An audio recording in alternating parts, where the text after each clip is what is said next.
Hello दोस्तों, मैं Raja Kumar GS की दुनिया में आपका स्वागत करता हूं। दोस्तों, आज जो बिहार पुलिस के द्वारा मद निषेध का जो पेपर हुआ है उसका मैं फुल डिस्कशन लेके आया हूं। तो चलिए बिना देरी किए हुए आप अपने जो भी प्रश्न करके आए हैं उसे मिला लीजिए, ताकि आपको पता चल जाए कि आपने कितना क्वेश्चन सही और गलत किया है। सबसे पहला प्रश्न था कि संयुक्त राष्ट्र संघ का मुख्यालय कहाँ स्थित है, तो इसका आंसर हो जाएगा न्यूयॉर्क। फिर अगला प्रश्न था जितेंद्रिय का संधि विच्छेद होता है, तो इसका होगा जीत प्लस इंद्रिय। उसके बाद था भारत में बजट का निर्माण होता है, तो ये इसका आंसर होगा वित्त मंत्रालय द्वारा। अगला प्रश्न था राजनीतिक दल आवश्यक है, तो इसका आंसर था लोकतंत्र। उसके बाद था राष्ट्रपति पर महाभियोग लगाता है, तो इसका सही आंसर था संसद। उसके बाद था वेलाडिला श्रेणी, जो वेलाडिला श्रेणी स्थित है तो वो बस्तर क्षेत्र में होगा। उसके बाद प्रश्न था हीमोग्लोबिन पाया जाता है, तो इसका सही आंसर था आरबीसी में। उसके बाद था अमेरिका की खोज किसने किया था, तो उसका आंसर होगा क्रिस्टोफर कोलंबस। उसका बाद अगला प्रश्न था 9 नंबर, भारत में निहाल सरीन जो थे संबंधित थे, तो ये जो है शतरंज से थे, शतरंज के ग्रैंड मास्टर इन्हें बोला जाता है। उसके बाद था सरहुल पर्व जो है मनाया जाता है, तो वो मुंडा जनजाति के द्वारा मनाया जाता है जो झारखंड में है। उसके बाद अगला था आनुवंशिकी का जनक कहा जाता है, तो इसका सही आंसर था ग्रेगर मेंडल। उसके बाद था कर्नाटक में ग्रीष्म वर्षा जो होती है उसे आम्र वर्षा कहा जाता है। उसके बाद प्रश्न था दोस्तों प्रथम विश्व युद्ध कब हुआ था, तो यह हुआ था 1914 ईस्वी में। उसका नेक्स्ट प्रश्न जो था मृदा अपरदन को रोका जा सकता है, तो इसका सही आंसर जो होगा वनारोपण के द्वारा। उसके बाद था सुंदरी वृक्ष पाया जाता है, तो मैंग्रोव क्षेत्र में। उसके बाद था तारापुर जो है तारापुर केंद्र स्थित है, तारापुर केंद्र क्या है, तो यह आणविक शक्ति है। उसके बाद किस श्रेणी में भारत आता है, तो भारत जो है विकासशील देश के क्षेत्र में मतलब श्रेणी में आता है। उसका बाद अगला प्रश्न था 1917 में पहली जूट मिल कहाँ स्थापित हुई थी, तो इसका सही आंसर था कोलकाता। नेक्स्ट प्रश्न था भारत में लौटता मानसून आता है, तो यह अक्टूबर से नवंबर के बीच में। उसके बाद था अक्षय यानी नवीनीय ऊर्जा है, नवीकरणीय जो ऊर्जा है, तो इसका सही आंसर हो जाएगा सूर्य। ऑप्शन के मुताबिक उसमें जो था बाकी जो थे 6 ऊर्जा थे, अक्षय में जो है सूर्य था। उसका तृतीय क्षेत्र में नहीं आता है, तो तृतीय पशुपालन जो है यह नहीं आता है। उसके बाद था खाद्य सुरक्षा का तात्पर्य क्या है, तो जो ऑप्शन के हिसाब से उसका आंसर हो जाएगा उपयुक्त सभी। उसके बाद अगला प्रश्न था सविनय अवज्ञा आंदोलन, तो यह जो था 12 मार्च 1930 में अहमदाबाद से शुरू हुआ था। उसके बाद था हड़प्पा में जलाशय कहाँ पाया गया था, तो इसका सही आंसर था मोहनजोदड़ो। उसके बाद प्रश्न था प्रथम परमाणु संयंत्र यानी कहाँ स्थापित हुआ था, तारापुर महाराष्ट्र में। उसके बाद था एक कंपनी जो कि एक से अधिक देशों में नियंत्रण करती है उसे कहा जाता है, तो उसे कहा जाता जो है बहुराष्ट्रीय कंपनी, यानी जो है उसे हम MNC कह सकते हैं। उसके बाद जो था विद्युत जनित्र यानी विद्युत ऊर्जा को यांत्रिक ऊर्जा में बदलता है। उसके बाद जो था विजय हजारे ट्रॉफी, ये किसने जीता था, तो ये हिमाचल प्रदेश जीता था। बायोगैस, उसके बाद था बायोगैस क्या है, तो बायोगैस जो है मीथेन को कहा जाता है। उसके बाद जो था मानव पूंजी में निवेश का जरिया है, तो शिक्षा और प्रशिक्षण। अगला उसके बाद प्रश्न था प्राकृतिक परितंत्र नहीं है, तो इसका आंसर था उसमें सही आंसर होगा बगीचा।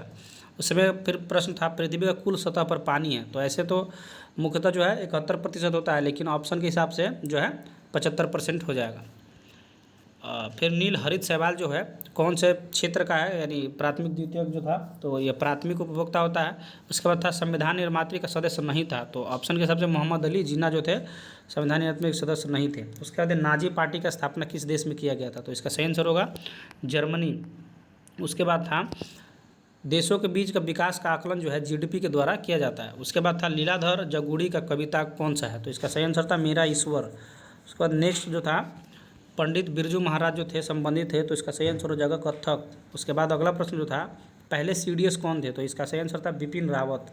उसके बाद था जुलाई 2021 में दूसरी अंतरिक्ष महिला कौन बनी थी, तो इसका सही आंसर था सिरिसा बंदला। उसके बाद था स्वयं सहायता समूह में इसका निर्माण कौन करता है, तो सहकारी समिति द्वारा जो है इनका निर्माण होता है। उसके बाद था मौसमी बेरोजगारी पाई जाती है, तो इसका सही आंसर होता है कृषि क्षेत्र में। उसके बाद था आरबीआई जो है, आरबीआई के वर्तमान गवर्नर कौन है, तो इसका आंसर था शक्तिकांत दास। उसके बाद था चुंबकत्व पर आधारित चिकित्सा को क्या कहते हैं, तो एमआरआई। उसके बाद था फणीश्वर नाथ रेणु की रचना क्या है, तो लाल पान की बेगम। उसका नेक्स्ट प्रश्न जो था कि वर्तमान बिहार विधान परिषद का अध्यक्ष कौन है, तो इसका सही आंसर था अवधेश नारायण सिंह।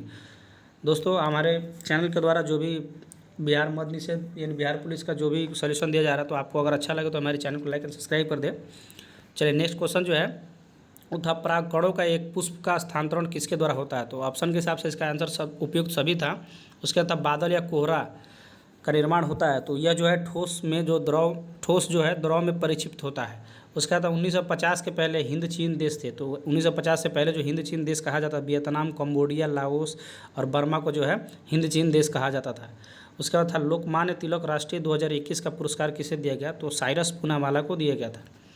उसके बाद था यह सदलेपन में प्रयोग होता है, तो जस्ते की परत चढ़ाई जाती है। उसके बाद अगला प्रश्न जो था, दक्षिण अफ्रीका में रंगभेदी आंदोलन के संस्थापक कौन थे? तो नेल्सन मंडेला ने इसका सही आंसर था। उसके बाद था बेकिंग सोडा जो है उसमें पाया जाता है, तो सोडियम जो है बाइकार्बोनेट।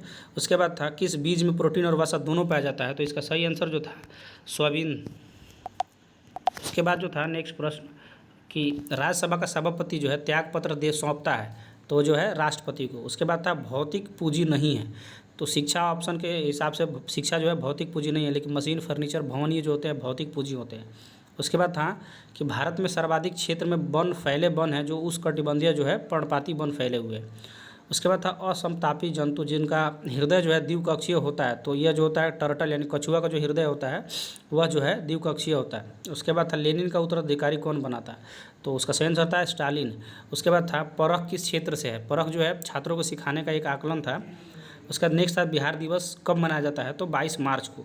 उसके बाद था 2011 की जनगणना में भारत की साक्षरता क्या थी? तो 11 की जनगणना के हिसाब से 74.4 भारत की जो है साक्षरता दर है, लेकिन लगभग में था, तो इसका आंसर 73 सही था। उसके बाद था भारत में संप्रभु कौन है? तो भारत के लोग। बाकी जो प्रश्न थे मैथ थे और हिंदी इंग्लिश थे, तो ये 72 प्रश्न मैं आपके सामने लाया हूँ और आप देख लीजिए आपका कितना सही है और गलत है। दोस्तों हमारे चैनल की सारी वीडियो देखने के लिए आप हमारे चैनल को लाइक और सब्सक्राइब कर दें, ताकि इसका नोटिफिकेशन आपको समय समय पर मिलता है। फिर मिलते हैं दोस्तों नेक्स्ट वीडियो में, तब तक के लिए जय हिंद दोस्तों।